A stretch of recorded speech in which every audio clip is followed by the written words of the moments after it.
We need new horsepower. The words hit the conference room like a sledgehammer.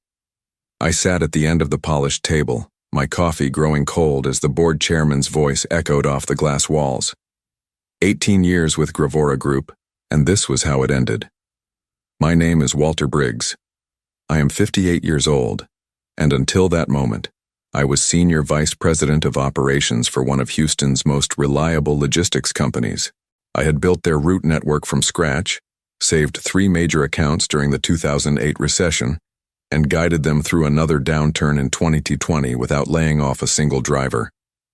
I thought that counted for something. We are bringing in someone with a fresh outlook, the chairman continued, not meeting my eyes. Someone who understands modern business dynamics. I knew exactly who that someone was. Chase Langford, 33 years old, married to the chief executive officer's daughter with a background in lifestyle marketing and zero experience in logistics. I had heard the whispers for months. The family dinners where business was discussed. The golf outings where decisions were made before they ever reached the boardroom. I folded my hands on the table and waited. No point in arguing. No point in listing my accomplishments or the contracts I had personally managed. The decision was already made, probably weeks ago.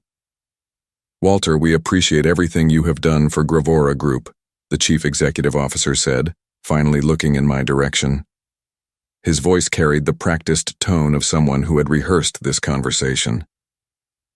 Your dedication has been noted. Noted. 18 years reduced to a single word. The meeting continued for another 20 minutes. They discussed transition plans, my replacement timeline, and the farewell gathering they would host. I listened without speaking, my mind already elsewhere. In my jacket pocket, I felt the edge of a business card I had been carrying for 3 months, a card that might change everything. After the meeting, I walked back to my office and began packing my personal items. The farewell gathering was scheduled for the following Friday, just enough time for Chase to shadow me and learn the basics of what I had spent nearly 2 decades perfecting. As I placed my coffee mug in the cardboard box, my phone buzzed. A text from my daughter, Catherine. How did the board meeting go, Dad? I stared at the message for a long moment, then typed back, big changes coming. I did not tell her I had just been forced into early retirement. I did not tell her that my replacement was a 30-something with connections but no experience. I would save that conversation for later when I'd figured out my next move. The business card in my pocket felt heavier now. It belonged to someone who had reached out months ago, someone who understood the value of long-term relationships in this industry, someone who might be very interested in what I had to offer. The next morning, I sat in my office earlier than usual, watching the sunrise paint the Houston skyline orange and gold. I had been coming to this same office since 2007, back when Gravora Group was a mid-size operation struggling to compete with the major players. I helped change that. I remembered my first major victory, the Petromax Industries contract, a $120 million deal that everyone said we were too small to handle. I spent 6 months building relationships with their procurement team, learning their delivery requirements and designing a route system that cut their costs by 15%. When we landed that contract, the chief executive officer called me into his office and shook my hand. Walter, you just saved this company, he had said. That was back when he still remembered my contributions. Over the years, I had built something solid here. Real relationships with drivers who trusted me, clients who respected our reliability, and vendors who knew a handshake with Walter Briggs was as good as any contract. I had missed family dinners to handle crisis shipments. I had worked through weekends to resolve route conflicts. I had even mortgaged my house to help cover payroll during the lean months of 2009. But somewhere along the way, things shifted. The chief executive officer's son-in-law started showing up to client meetings. Chase would sit in the corner, taking notes on his phone, asking questions that showed he fundamentally misunderstood our business model. The clients were polite, but I could see the confusion in their eyes. Why was this kid here? The warning signs had been building for months. My input was requested less frequently in strategic meetings. Budget decisions that used to require my approval were suddenly handled by the finance team. When I raised concerns about a proposed route change that would impact our largest client, I was told my perspective was valuable but perhaps too focused on the past. 3 months ago, everything became clear. I was reviewing our quarterly client satisfaction reports when Alyssa Cormack from Petromax Industries called my direct line. Alyssa had been my primary contact there for 8 years, and I considered her both a professional ally and a friend. "Walter, I need to ask you something off the record," she had said. "Are there changes coming at Gravora Group? Some of our executives are hearing rumors about new leadership in operations." I had been honest with her. Nothing official yet, but there might be some transitions in the works. "I see," she had said quietly. Then she had given me her personal business card. "If anything changes, call me. The relationship we have built is too important to lose." I had thanked her and tucked the card in my wallet, not thinking much of it at the time. Now, sitting in my office for what might be one of the last times, I understood what she had really been offering. Not just her business card, but a lifeline. Friday afternoon arrived like a slow-moving storm. The farewell gathering was scheduled for 4 p.m. in the main conference room, the same room where my career had been ended 3 days earlier. I spent the morning training Chase on our major accounts, watching him nod along while clearly not grasping the complexity of what we did. "So basically, we just move stuff from point A to point B," he said during our session on the Petromax contract. "How hard can it be?" I did not correct him. I just handed him the client folder and suggested he review the delivery specifications carefully. At 3:30 p.m., I gathered my remaining personal items and headed to the conference room. The company had ordered a cake with "Thank you, Walter" written in blue frosting. There were maybe 20 people there, mostly drivers and warehouse staff who had worked with me for years. The board members had other commitments, apparently. The chief executive officer gave a brief speech about my contributions and dedication. He mentioned my years of service and wished me well in my future endeavors. When he finished, Chase stepped forward.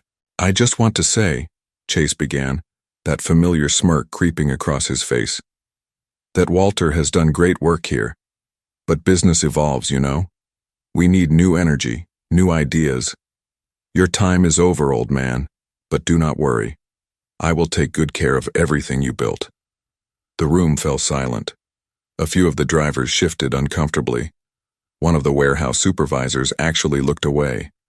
I felt something inside me go very quiet and very still. I did not react. I did not argue. I simply stood up, shook hands with the people who mattered, and walked out with my cardboard box. In the parking lot, I sat in my truck for a long time, not starting the engine. The sun was setting behind the office building, casting long shadows across the asphalt. I thought about 18 years of early mornings and late nights. I thought about the clients who trusted me and the employees who depended on me. I thought about Chase's smirk and his casual dismissal of everything I had accomplished.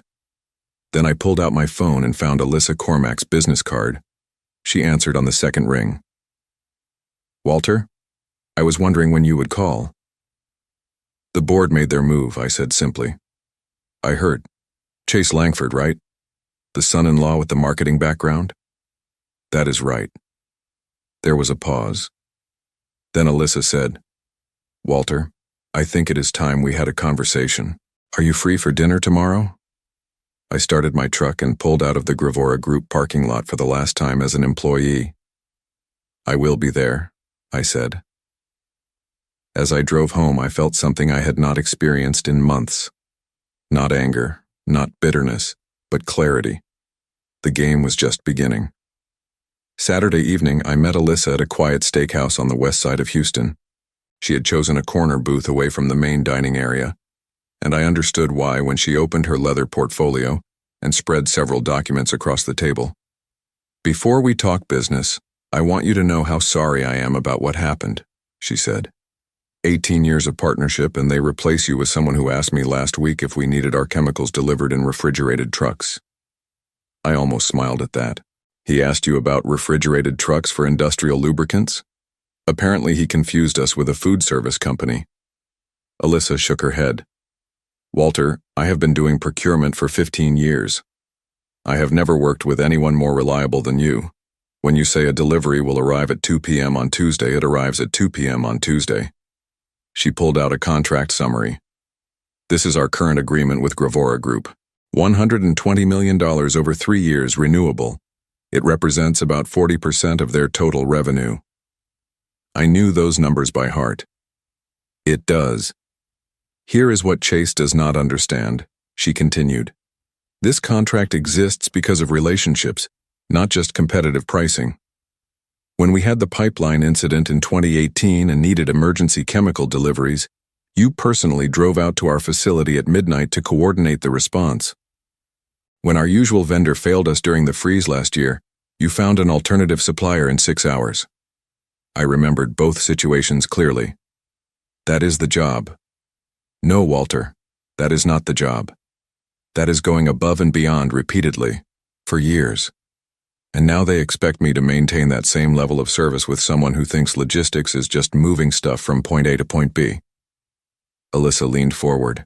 I have been authorized by Petromax Industries to explore alternative logistics partnerships. Our contract with Gravora Group expires in 60 days.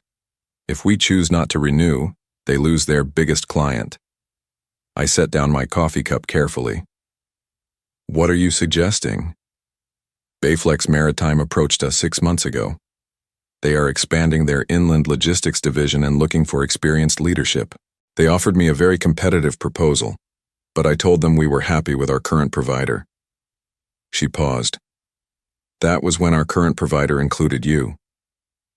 I understood now why she had wanted this conversation off the record. And if I were to join Bayflex Maritime? Then we would have a reason to reconsider their proposal. Over the next hour, Alyssa laid out the details.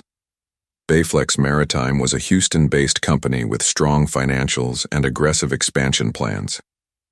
They needed someone with established client relationships to lead their new logistics division. The position would be executive consultant with significant equity participation. The offer is substantial, she said, sliding a document across the table. But more importantly, it is a chance to build something new without the politics and family connections that derailed your career at Gravora Group. I reviewed the terms quickly. The base salary was competitive, but the equity package was extraordinary. If Bayflex Maritime achieved their projected growth targets, my stake would be worth more than I had made in my last 5 years combined. There is one condition, Alyssa added. Bayflex Maritime needs an answer within 2 weeks. They want to announce the new division leadership before the end of the month. I looked up from the documents. 2 weeks is not much time. It is enough time for Gravora Group to realize what they are losing, she said. I plan to inform them next Friday that we will not be renewing our contract. I will also mention that we are exploring partnerships with companies that have more experienced leadership. We finished dinner discussing logistics and market conditions, but my mind was already working through the implications. Chase would have to handle the Petromax Industries relationship for exactly 9 days before learning they were taking their business elsewhere. He would have no idea how to respond, no relationships to leverage, no understanding of what had gone wrong. As I drove home, I felt something I had not experienced since my termination. Anticipation. Not for revenge exactly, but for the opportunity to prove that experience and relationships still mattered in business. I had 48 hours to make my decision, but honestly, I had already decided the moment Chase called me an old man whose time was over. Monday morning, I called Bayflex Maritime and arranged a meeting with their executive team. The company headquarters was located in a modern office complex near the ship channel, and as I walked through their lobby, I could see why Alyssa had been impressed with their proposal. The chief executive officer, Victoria Henley, was a former ExxonMobil executive who understood the energy logistics business inside and out. She had founded Bayflex Maritime 5 years earlier, with backing from private equity investors, and they had grown rapidly by focusing on specialized chemical and petroleum transport. Walter, your reputation precedes you, Victoria said as we sat down in her office. I have heard nothing but positive feedback about your work at Gravora Group. The Petromax Industries relationship alone is worth more than most companies generate in total revenue. I appreciated her directness. Alyssa Cormack suggested you might be interested in expanding into inland logistics. More than interested. We have been planning this expansion for 18 months, but we needed the right person to lead it. Someone with established relationships and proven results. She leaned back in her chair. What Alyssa may not have mentioned is that we have been watching Gravora Group's performance closely. Their client retention has declined significantly over the past year. This was news to me. I was not aware of any major client losses. 3 accounts terminated their contracts in the last 6 months. All cited concerns about service reliability and communication issues. The board has been scrambling to maintain revenue, which is probably why they made the changes they did. Victoria pulled out a folder. We did some research after Alyssa contacted us. Gravora Group's financial position is not as stable as it appears. They have been using short-term credit lines to cover operational costs, and their debt-to-equity ratio has increased substantially. I studied the documents she provided. The financial analysis showed a company under pressure, making desperate moves to cut costs and attract new investment. Replacing experienced leadership with family connections was starting to make sense from their perspective, even if it was strategically short-sighted. How did you obtain this information? I asked. Public filings mostly, plus industry contacts who have been watching their performance. Victoria smiled. The logistics business is smaller than people think. Word travels fast when a company starts struggling. She explained that Bayflex Maritime had been positioning themselves to acquire distressed competitors, but the opportunity to hire experienced leadership and attract their client base was even more appealing. If I joined their team and brought the Petromax Industries contract with me, it would accelerate their growth plans by years. There is something else you should know, Victoria said. We have been in preliminary discussions with 2 other former Gravora Group clients. They are both expressing interest in switching providers, but they want assurance that they would be working with experienced logistics professionals. I recognize the names she mentioned. Both were accounts I had managed personally, relationships built over years of reliable service and problem solving. If those clients followed Petromax Industries to Bayflex Maritime, Gravora Group would lose nearly 60% of their revenue within a matter of months. What would be my role in client transitions? I asked. You would lead the entire inland logistics division, full operational authority, equity participation, and complete independence to build the team you need. Victoria paused. The only requirement is that you maintain the service standards that made you successful at Gravora Group. As I drove back home, I understood that this was about more than just my career transition. Gravora Group had made a fundamental miscalculation. They had assumed their client relationships were tied to the company, rather than the individual who had built and maintained those relationships. They were about to learn how wrong they had been. Tuesday morning, I signed the contract with Bayflex Maritime. Victoria Henley handled the paperwork personally, and we agreed that my official start date would be the following Monday. That gave us exactly 1 week to coordinate the client transitions and prepare for what was coming. My first call was to Alyssa Cormack. It is done, I said simply. Excellent. I will be meeting with Chase Langford on Friday to discuss the contract renewal. Should be an interesting conversation. What will you tell him? The truth, that Petromax Industries has decided to explore alternative logistics partnerships, and we will not be renewing our agreement with Gravora Group when it expires next month. I could picture Chase's reaction. He would probably try to schedule an emergency meeting with the chief executive officer, scrambling to understand what had gone wrong.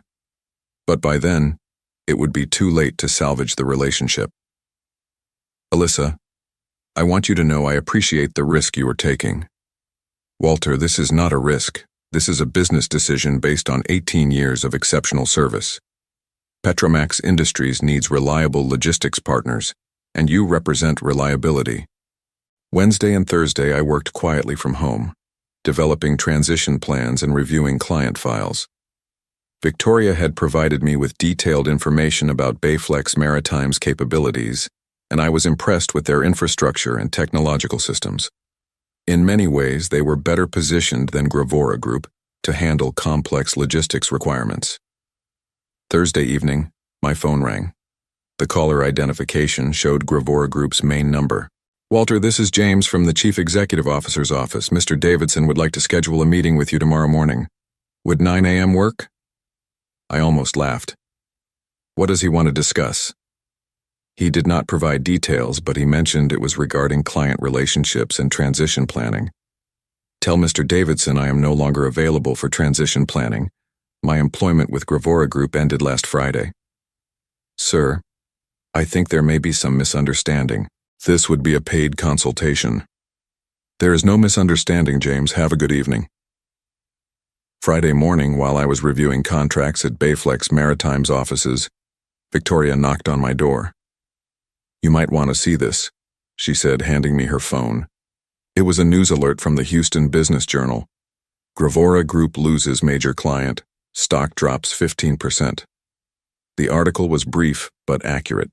Petromax Industries had announced they were terminating their logistics contract with Gravora Group, citing strategic realignment with a new service provider.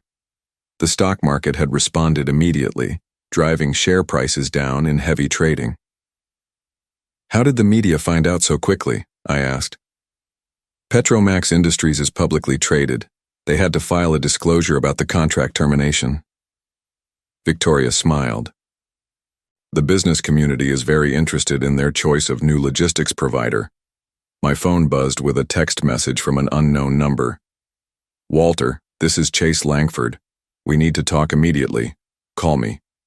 I showed the message to Victoria. What do you think? I think Chase Langford is having a very bad day, she said. And it is about to get worse. That afternoon, I received 2 more calls from former clients asking about my availability for consulting work. By evening, it was clear that word had spread throughout the Houston logistics community. The experienced professional was available, and companies were interested. I did not call Chase Langford back. I did not contact Gravora Group's executive team. I did not gloat or make public statements about my transition. I just answered the phone when it rang and scheduled meetings with prospective clients. The market would handle the rest. 3 weeks later, I was sitting in my new office at Bayflex Maritime when Victoria knocked on my door with a newspaper folded under her arm. You are going to want to read this, she said, placing the Houston Business Journal on my desk. The headline read, Gravora Group seeks emergency funding after client exodus. The article detailed everything that had unfolded since my departure. Petromax Industries had been the first to leave, followed within days by Morrison Chemical and Gulf States Energy. Both companies had announced partnerships with Bayflex Maritime, specifically citing the experience and reliability of our logistics team. Within 2 weeks, Gravora Group had lost nearly 70% of their major contracts. The board had called an emergency meeting.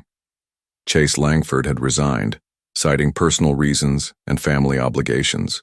The chief executive officer had been forced to accept a bridge loan from private investors just to maintain operations. There is more, Victoria said, pointing to a smaller article on the facing page. Chase Langford has joined his father-in-law's real estate development company. Apparently, logistics was not the right fit for his skill set. I folded the newspaper and set it aside. What about their remaining operations? They are trying to rebuild with a smaller client base. The new operations manager is actually someone you trained, Jacob Miller. He reached out yesterday to ask if we might consider some kind of partnership arrangement. I remember Jacob. Good worker, solid understanding of the business, but he had inherited an impossible situation. What did you tell him? That we would be happy to discuss subcontracting opportunities if they could meet our service standards. It was a professional response. Bayflex Maritime was growing rapidly, and we needed reliable partners to handle overflow capacity. If Gravora Group could rebuild their operations and maintain quality standards, there might be room for collaboration. But that would be a business decision, not a personal one. 6 months later, I was driving through downtown Houston when I passed the building that had housed Gravora Group's headquarters. A for lease sign hung in the front window. They had relocated to a smaller facility on the south side of town, focusing on local delivery services and subcontracting work. Jacob Miller was doing his best to rebuild the company's reputation, but the damage had been substantial. Most of their former clients had moved on to other providers. I pulled into a coffee shop and sat by the window, watching the early morning traffic. My phone buzzed with a text from Catherine. Dad, saw the article in Forbes about Bayflex Maritime. Congratulations on the expansion. The Forbes piece had highlighted our company's rapid growth and successful entry into the inland logistics market. We had tripled our client base and expanded operations to 3 additional states. The equity stake that had seemed optimistic 18 months earlier was now worth more than I had earned in 20 years at Gravora Group. But the real satisfaction was not financial. It was walking into our warehouse every morning and seeing drivers who trusted my leadership, working with clients who valued long-term relationships, and building something sustainable rather than just profitable. I finished my coffee and drove to the office. Victoria was already there, reviewing proposals for our next expansion phase. We had been approached by companies in Dallas and San Antonio, and the demand for experienced logistics management was higher than ever. "Good morning, Walter," she said as I walked into the conference room. "Ready to change another industry?" I sat down and opened my laptop.